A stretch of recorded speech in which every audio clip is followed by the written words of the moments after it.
Happy New Year, everyone! Thank you for opening this online video class offered by Zhejiang University of Science and Technology. The topic of today's class is Intangible Cultural Heritage in Jiangnan District. We hope that after taking this video class, you can have some knowledge of intangible cultural heritage in China as well as in Jiangnan area. We will feel quite honored if we are able to arouse your curiosity of it and the impulse to dig up deeper. This series class consists of 4 sessions, and I will deliver the first 2 sessions and give you an overview of intangible cultural heritage accompanied by some typical examples. Okay, let's go straight to the point. This session, we are going to talk about intangible cultural heritage in China. Here is our content. It consists of 4 parts: introduction, characteristics, classification and examples, and its protection. To know what is intangible cultural heritage, we should first figure out what is cultural heritage. Cultural heritage is the wealth left to humankind by history. From the aspect of existence, it is divided into tangible cultural heritage and intangible cultural heritage. Cultural heritage is cultural relics with historical, artistic, and scientific value. So, what is intangible cultural heritage?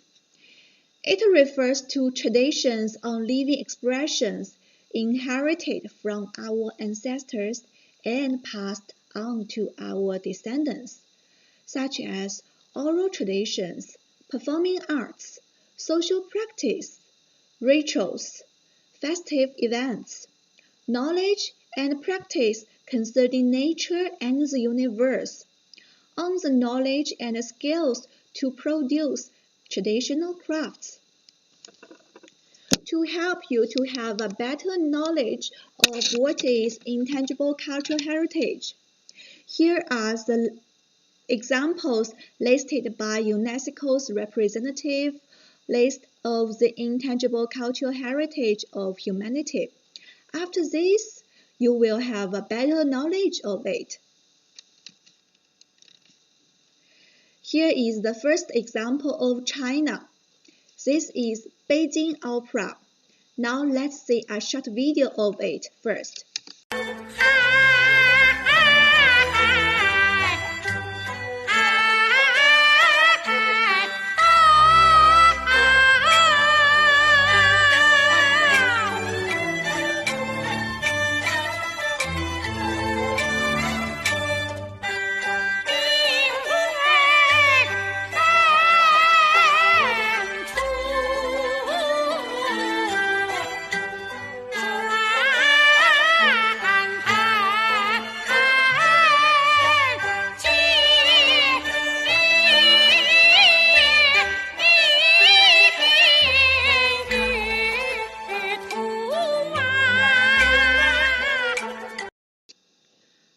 Let's see some examples of other countries. In this slide, this is an example of Vietnam. We can take a few seconds to learn about it.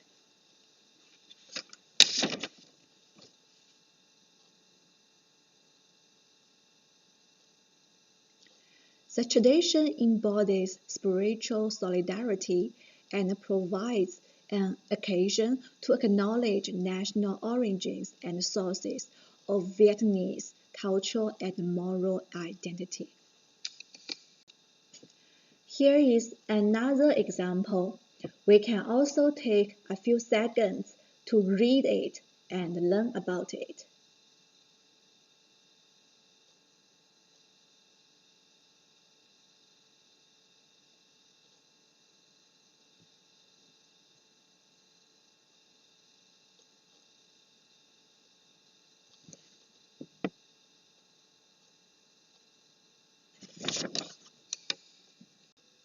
So, how should we classify whether it is intangible cultural heritage or not. What are its characteristics? Intangible cultural heritage should be intangible. It should be in living state, and it should have a sense of inheritance. It should also be regional and national.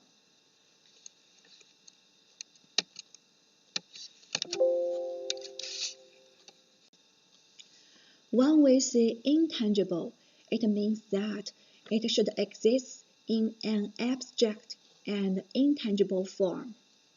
It must be manifested and displayed through the expression of people on things. It can be felt, understood, and shared by people, free from dependence on material. What is living state? The important difference between intangible cultural heritage and tangible cultural heritage is that it is the living culture. The performance and the inheritance of intangible cultural heritage is a completely dynamic process. What do we mean by sense of inheritance? As a cultural product, intangible culture has been passed down from generation to generation, and it has been developed and perfected in this process. In different eras, it is permeated with the breadth of the times in different historical periods, and it changes in inheritance. What is regional? Intangible cultural heritage belongs to a certain region, which is born from the region, changes due to the region, and declines due to the region. Then, what is national? Is it contradict with regional? Okay, in this scenario, it means typical group of people. The biggest feature of intangible cultural heritage is that it is closely related to the unique life and production style of the nationality. It is the living manufacture of national personality and national aesthetic habits. It originated from the people, developed from the people, and inherited from the people. The core spirit and values of the nation have distinct national characteristics and are the essence of national culture. So now you may be very eager to learn about some concrete examples of China's intangible cultural heritage. Just give me some patience and let's make a classification of it first. According to the Intangible Cultural Heritage Law of the People's Republic of China, intangible cultural heritage refers to the various traditional cultural expressions passed down from generation by generation by the people of all ethnic groups and regarded as part of their cultural heritage, as well as physical objects and objects related to traditional cultural expressions, place, including the first one, traditional oral literature and the language as its career. The second, traditional fine arts, calligraphy, music, dance, drama, folk art, and acrobatics. The third is traditional skills, medicine, and calendar. The fourth is the traditional etiquette, festival, and other folk customs. The fifth one is traditional sports and entertainment. And there are also other intangible cultural heritage not included in the previous 5 categories. The first category is traditional oral literature and the language as its carrier. Oral literary works are the main way of spreading folk literature, and their content can be include poems, stories, and in the folk oral literature, the three categories with the largest number are the limericks, folk songs, and folk tales. The content and sentence of limericks are popular and humorous, not limited to flat rhythm, and the required literary knowledge and style are not high, which is convenient for ordinary people to pass on from ear to ear. They are easy for the broad mass of people to accept and easy to remember. Folk songs are created by the working people and are generally orally created, calculated, and continuously processed in the process of calculation. Folk songs are characterized by expression of thoughts, feelings, wills, demands, and wishes of the working people. Here I have listed several very famous Chinese folk songs, and we can listen and enjoy. The first one is, in Chinese, we call it 茉莉花, which in English is jasmine. Let's listen.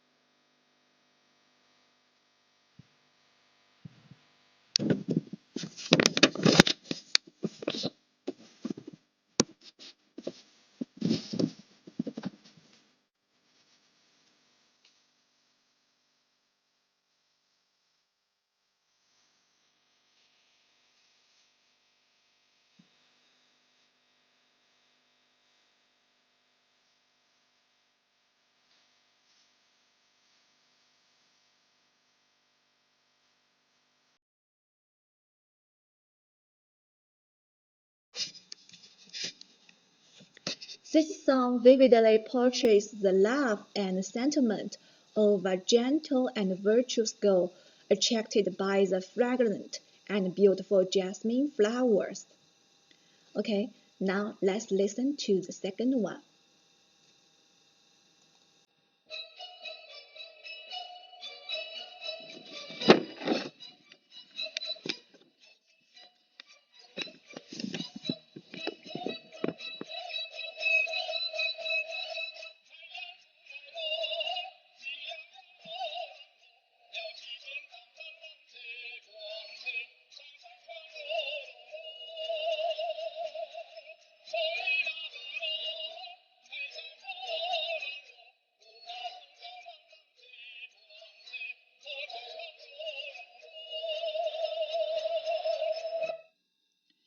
This song is the expression of working people who are very happy about the sunny weather.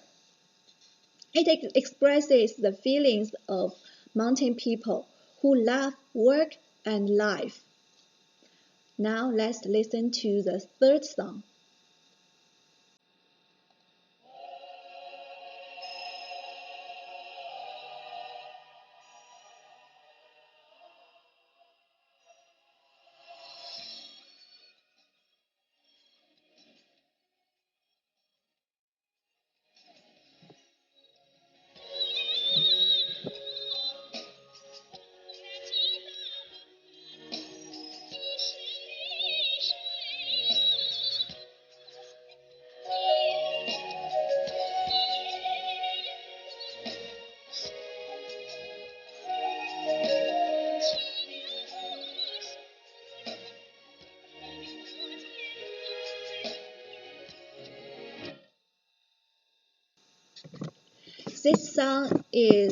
The name of this song is called 浏阳河, Liuyang River. It is a main river in Hunan Province.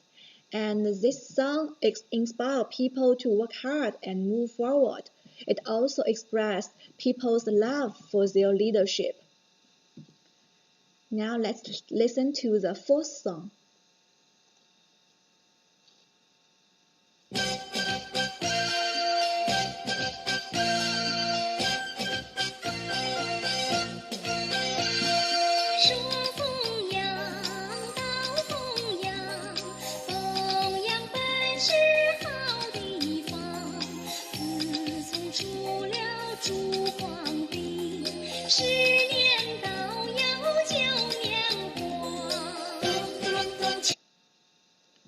The first song is a folk song from Anhui Province.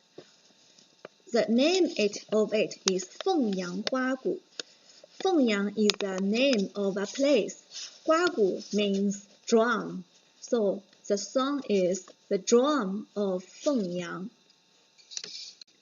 The second category is traditional fine arts, calligraphy, music, dance, drama, folk art, and acrobatics. Here I will introduce the big five opera of China. The first one is Peking opera. We have just mentioned in the previous slides. So I will introduce Shaoxing opera to you. Shaoxing opera is China's second largest opera kind. It is also known as the second national opera. It is also known as the most widely spread local opera. It is also called Chinese opera abroad. It originated in Zhejiang and Shanghai. In its development, it has absorbed the great achievements of characteristic operas such as Kunqu opera, and has experienced a historical evolution from men's Shaoxing opera to women's Shaoxing opera. Now let's enjoy a fragment of Shaoxing opera. The third one is Henan opera. It is China's largest local opera. It is praised by Westerners as Oriental aria, Chinese opera, and so on. Now let's enjoy a fragment of Henan opera.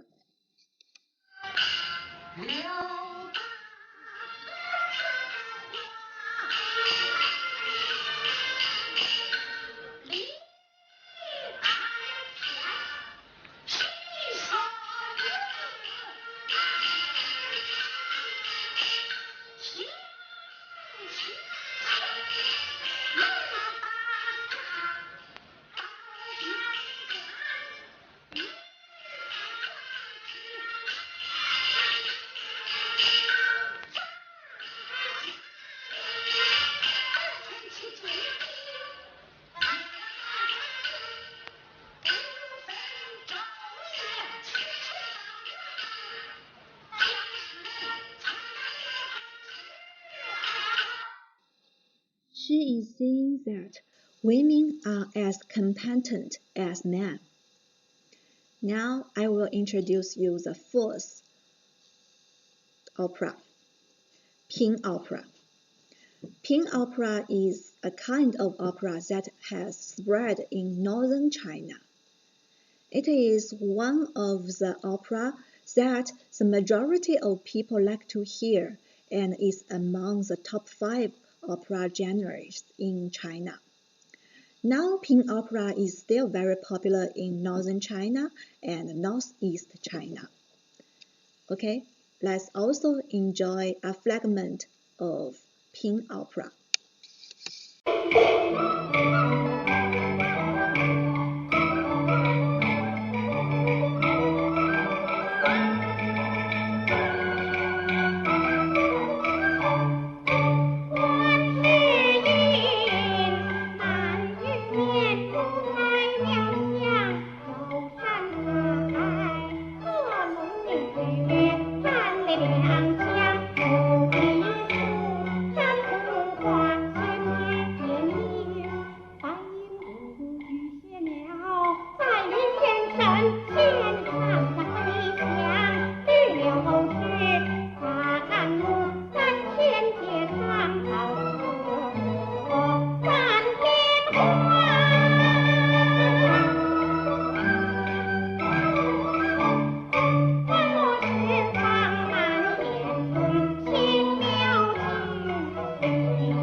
opera was originated in Huangmei in Hubei province, but it grew stronger in Anqing, Anhui. Now let's enjoy Huangmei opera. 名花心，唐家书就是我姓名。不计花枝家花地，三代为出杭州城。京城旧都在哪里？只身秋雪经年情。The third category is traditional skills, medicine, and calendar. Here I have listed some very representative of this category. The first is dove figuring. Dove figuring, also called the dove sculpture, is a traditional folk handicraft that is simple to make but highly artistic. The art of dove sculpture in China has been documented as early as the Han Dynasty. It uses flour and glutinous rice flour as main raw materials, plus colors, paraffin, wax, honey, and other ingredients, and undergoes anti-crating and mold-proof treatment to make the soft dove of various colors. Now we can watch a video to see how dove sculpture worked. Cupping is a method of Chinese medicine to treat disease. Using the tank as a device, the heat of combustion is used to exhaust the air in it and to generate negative pressure, so that it is sucked into the skin, causing skin congestion in the pulled part, so as to achieve the purpose of curing disease. For Chinese medicine, I think many of you are quite familiar about it.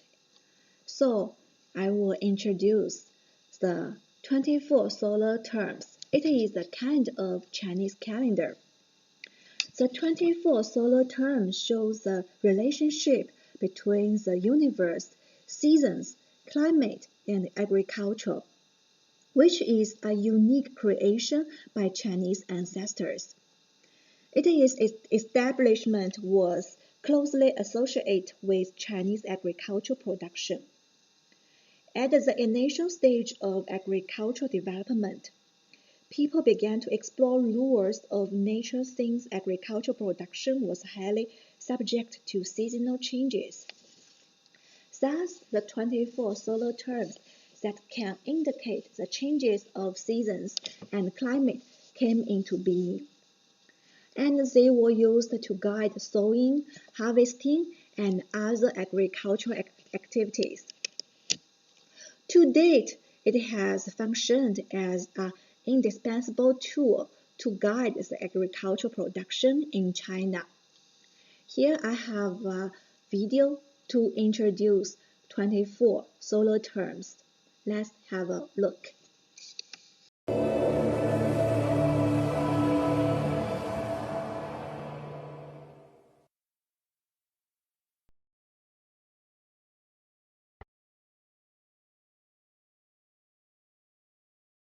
There's an ancient observatory in Dongfeng City, Henan Province, which was used to observe the changes of season and climate according to the sun shadow, so as to arrange farming activities and daily life.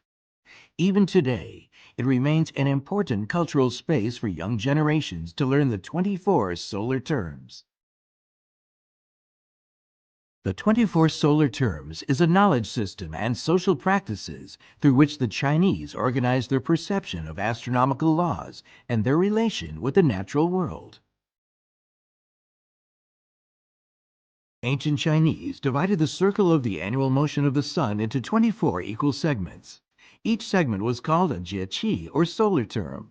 Hence, the 24 segments are collectively called the 24 solar terms. They are beginning of spring, rainwater, insects awakening, spring equinox, fresh green, grain rain, beginning of summer, lesser fullness, grain in ear, summer solstice, lesser heat, greater heat, beginning of autumn, end of heat, white dew, autumnal equinox, gold dew, first frost, beginning of winter, light snow, heavy snow, winter solstice, lesser cold, and greater cold. In international meteorology, this cognitive system of time has been given the title of the fifth great invention of China. For thousands of years, the 24 solar terms has profoundly influenced Chinese people's way of thinking and code of conduct. It is both an important carrier of Chinese cultural identity and vivid evidence of the cultural diversity of humanity.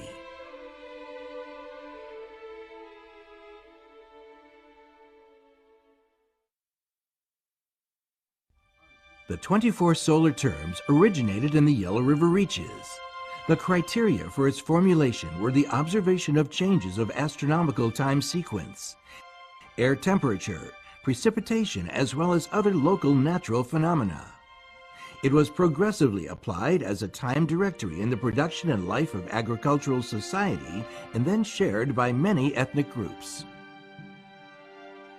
This heritage has been permeating almost all aspects of Chinese people's lives. Upon a specific solar term, people spontaneously arrange farming in daily life.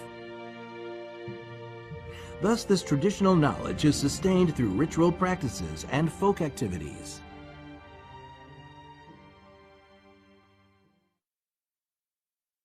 The term beginning of spring is an important period to initiate plowing. Various regional ceremonies such as welcoming spring, touching spring ox, singing for spring, doing obeisance to spring, tasting spring, etc. are held to worship the god of spring and encourage farming and sericulture. On beginning of autumn, the Miao people in Huayuan County, Hunan, celebrate Autumn Fair. They greet guests, perform dragon and drum dance, play 8-person swing, sing folk songs, rejoicing for the favorable weather and the golden harvest. The 24 solar terms is not only a guide to spring plowing, summer weeding, autumn harvesting, and winter storing, but also the crystallization of the wisdom of China's agricultural civilization. It still serves as an important reference for forecasting the farming season and preventing natural calamities. Plowed on insects awakening, the fields will be perfect for planting by spring equinox. Many similar farming proverbs related to the solar terms have been widely spread and continue playing a role in nowadays agriculture. White geese flying over announce the coming of the first frost, while the sound comes from the green woods. When the day of first frost arrives, the fields in the rural area of Dongfeng City of Henan exhibit a bustling scene of sweet potato digging. 咱这个霜降以后呢，才开始出红薯。早料是红薯正在长，晚料就要解冻，解冻红薯叫冻发。 Meanwhile, in Tiandeng County of Guangxi, the first frost festival of the Zhuang people is held to give thanks to nature and celebrate the harvest. In the view of Chinese people, the rhythm of life is closely connected with the solar terms. This view inspires China's peculiar ways of keeping good health. In Banshan, Hangzhou City, on beginning of summer, people hold traditional activities to keep fit, such as eating black sticky rice and climbing mountains. According to Huangdi Neijing, or Yellow Emperor's inner canon, the yang of the human body should be nourished in spring and summer, and the yin in autumn and winter, and winter diseases should be cured in summer. This wisdom witnesses the principle of treatment based on syndromes in traditional Chinese medicine. Today, the 24 solar terms has been incorporated into Chinese curricula of primary and middle schools. From their early age, students memorize the Song of Solar Terms to develop the concept of time and understand nature. To comply with the mandates of heaven and time and act accordingly has become a way to learn from nature, uphold harmony, and cherish life, which characterizes the Chinese spirit.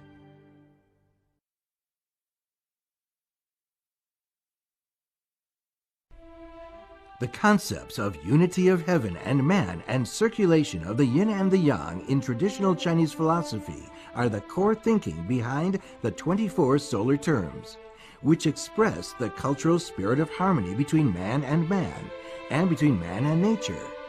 This thinking not only cultivates Chinese respect for the law of nature and the rhythm of life, but also creates the ideal of social life featuring natural balance and emphasis on harmony.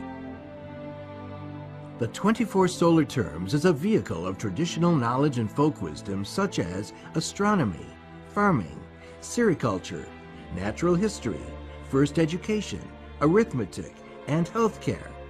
At the same time, it is a harmonious integration of cultural expressions such as belief, rituals, poetry, storytelling, opera, proverbs, folk fine arts, chess, calligraphy, and painting.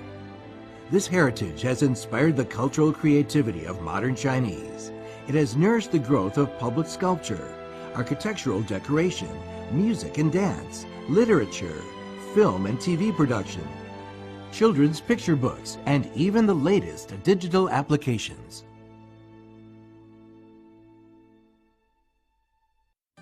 The 24 solar terms has long been integrated in calendars universally adopted by the country and coexists with the traditional calendars of the Tibetan and Yi peoples. It pervades the history and reality of multi-ethnic China and reflects the same cultural emotions and time experiences.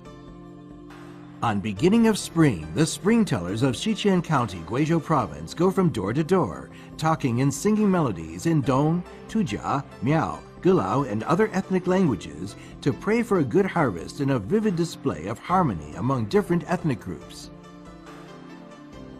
Fresh green not merely indicates a ceremony in spring during which people go hiking and outing, but also a traditional festival of ancestor worship, as well as a spiritual bond of cultural identity unifying the Chinese people. Since 2008, the Day of Fresh Green has become a national holiday. On winter solstice, Southerners eat Dongzhiyuan, or glue puddings, which symbolize the happy family and harmonious society, while Northerners share dumplings in the community to encourage good deeds, as in the 1,000-person dumpling banquet. This heritage plays a significant role in promoting the cultural identity of communities, ethnic groups, and the country. It not only arouses the cultural self-consciousness of the young generation, but also enhances dialogues between different cultures and is compatible with sustainable development.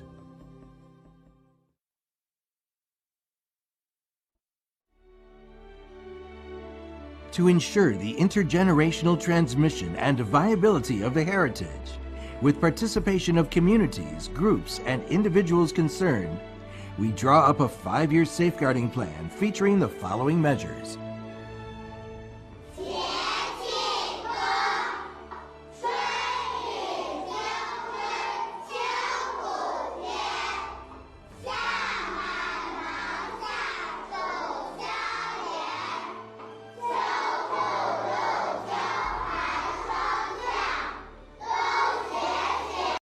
The fourth category is traditional etiquette, festivals, and other folk customs. For traditional etiquette, we have wedding etiquette, funeral etiquette. And for the festival, we have the Dragon Boat Festival. It is the first Intangible Cultural Heritage listed by UNESCO in terms of festivals. The fifth category is traditional sports and entertainment. Here I have listed 3 examples: flying kites, paper cutting, and shadow boxing. I think you are very familiar with this, so I will not make a very detailed introduction. After knowing so many intangible cultural heritage in China, so what's the meaning of protecting them?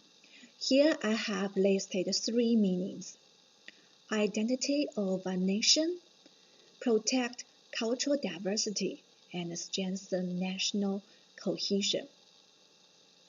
You may have puzzled, what is identity of a nation? Each culture represents its own unique and unplaceable value concept.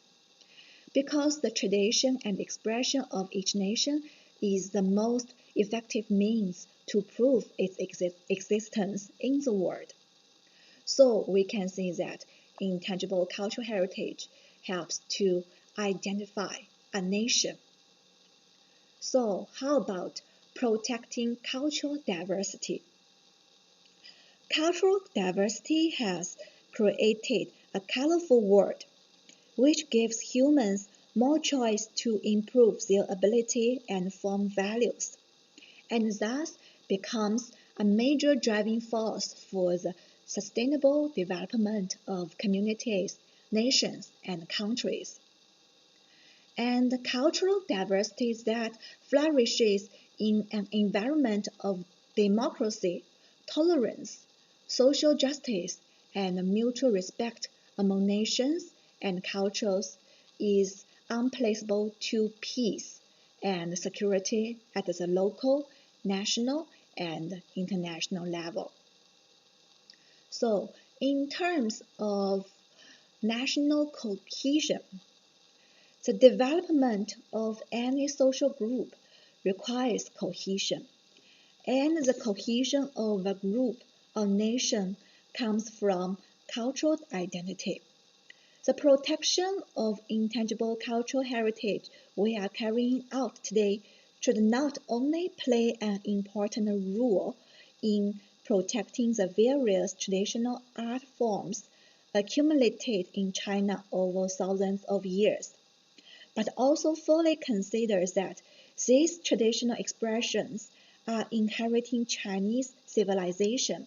Especially, it will play an important role in inheriting Chinese moral civilization, enhancing national self-confidence and national cohesion.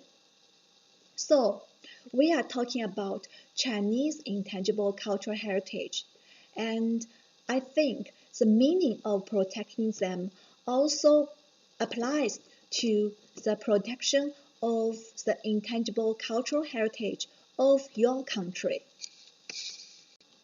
Intangible cultural heritage has a long history, but it was not until recent decades that people realized the importance of protecting them. Here is the timeline.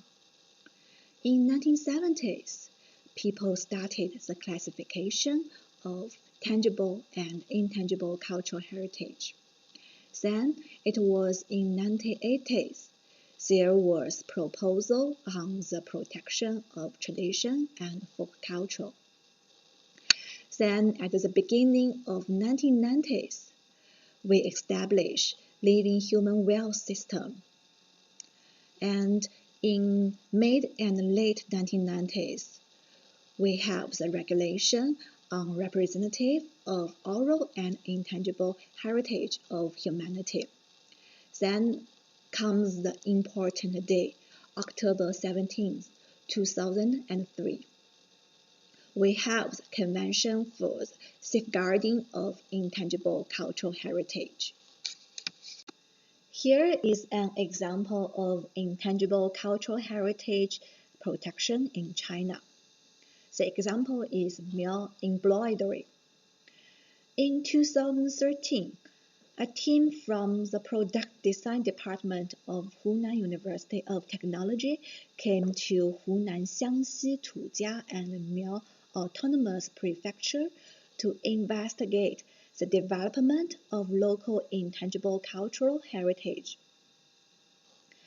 The mill embroidery items of every household attracted the research team. They found that the mill people are proud and love their ethnic embroidery, But miao embroidery is time-consuming and laborious and lacks a market. So most young people go out to work. There are few censors, and the inheritance of miao embroidery is facing a crisis. So what can we do? Let's watch a video first.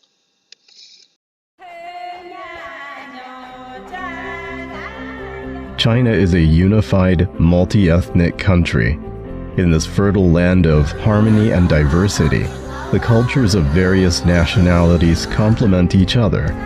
Miao nationality is ancient and splendid, and miao embroidery is a traditional embroidery art handed down from generation to generation.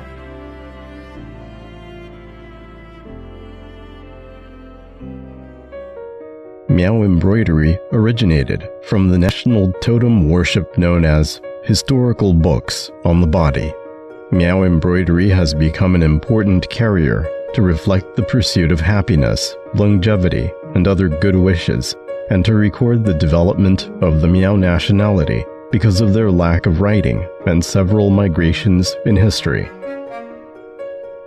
Miao embroidery is characterized by unique techniques, various stitches, symmetrical, substantial, and gorgeous patterns, warm and cold contrast, and coordination of beautiful colors. It is simple and colorful, displaying the enthusiasm, unrestrained, romantic character, and distinctive national characteristics of Miao nationality. Miao women are skillful in embroidery, and they seldom make drafts.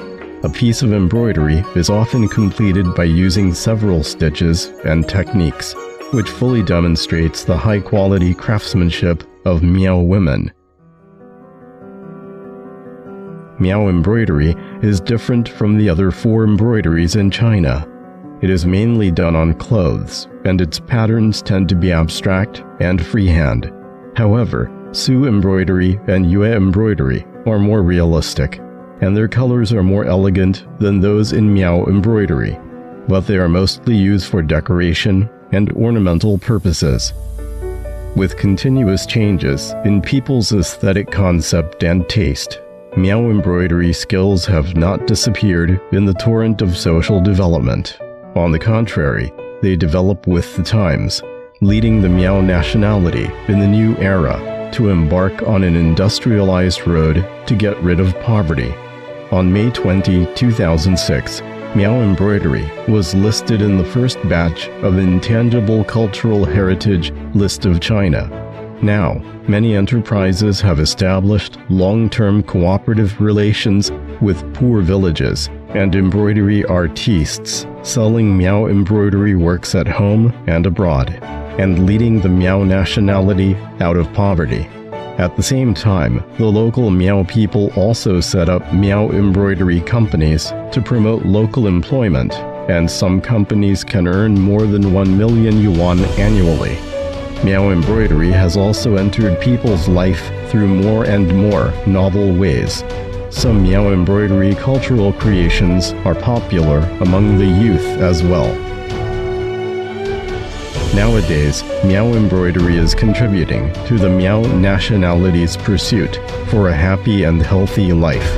It is believed that in the future, many intangible cultural heritage projects like Miao embroidery will integrate better with the industry, bringing prosperity to people in the new era.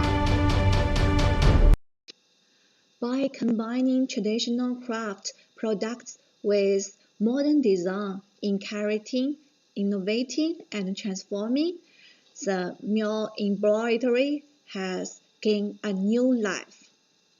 In this picture, you can see the innovative product we inspired by Miao embroidery.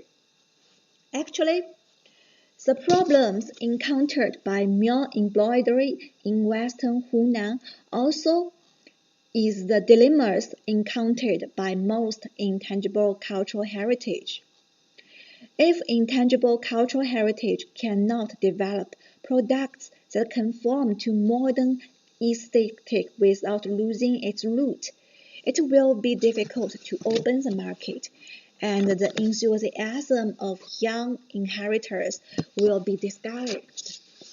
Therefore, it is particularly important to open up the thinking and vision of the inheritors and improve their product design and market operation capabilities. In response to those problems, starting from 2016, the Ministry of Culture has supported companies, universities, and institutions with strong design capabilities. A total of more than 1,000 cultural products have been developed in a variety of categories, such as craftsmanship, traditional folk house construction techniques, and so on. The intangible cultural heritage of China have been handed down from generation after generation with profound cultural connotation. However, the inheritance and development of most intangible cultural heritage has not been ideal for a period of time. So, how to protect and preserve intangible cultural heritage? Here are some measures adopted by China. First one is legislative protection. And we also need to establish an intangible cultural heritage list system. Then we need to conduct general survey of intangible cultural heritage. And we also need to expand participation and tap the cultural value of intangible cultural heritage. We also need to use high-tech communication methods to expand the influence of intangible cultural heritage. And we need to increase investment of intangible cultural heritage protection. Although we have made a lot of efforts, we still have a long way to go.